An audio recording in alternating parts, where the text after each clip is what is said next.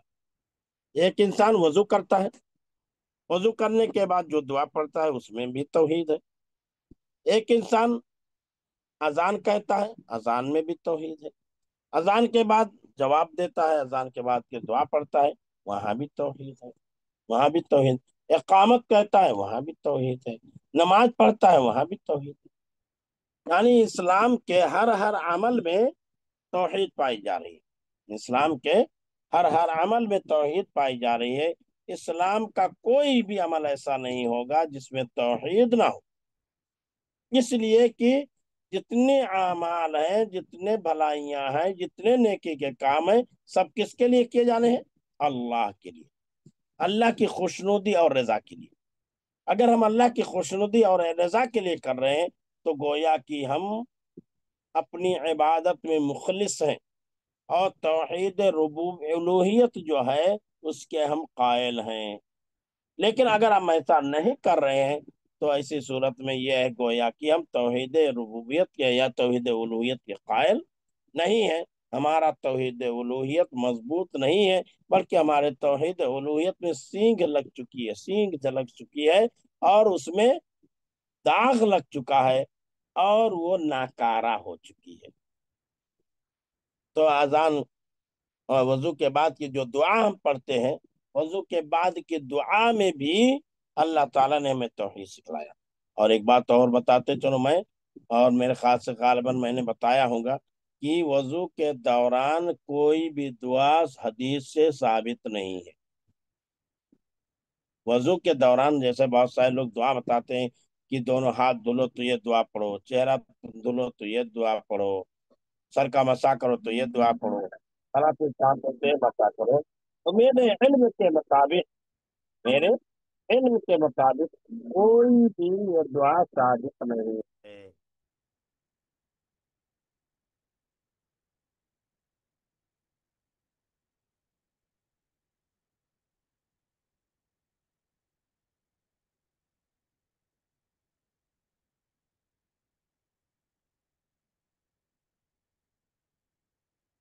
Phone آ گیا تھا، اس کی وجہ سے ڈسٹرب ہو گیا، ٹھیک ہے۔ تو میں کہہ رہا تھا کہ وضو کے بعد کی دعا جو ہم پڑھتے ہیں اس میں بھی توحید ہے۔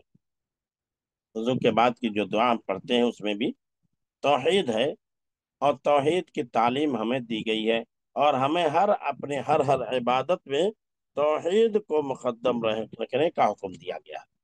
تو اسلام میں توحید سب سے اہم چیز ہے، توحید سے بڑھ کر اسلام میں کوئی چیز نہیں، جس سے بڑھ کر کوئی چیز نہیں، اس سے زیادہ گراں اور قیمتی کوئی چیز نہیں۔ اگر توحید ہمارے پاس ہے تو سمجھیے سب کچھ ہے۔ اسی لیے بار بار ہمیں ہر عمل میں توحید کی تعلیم دی جا رہی ہے، اور توحید کی اہمیت کو بیان کیا جا رہا ہے۔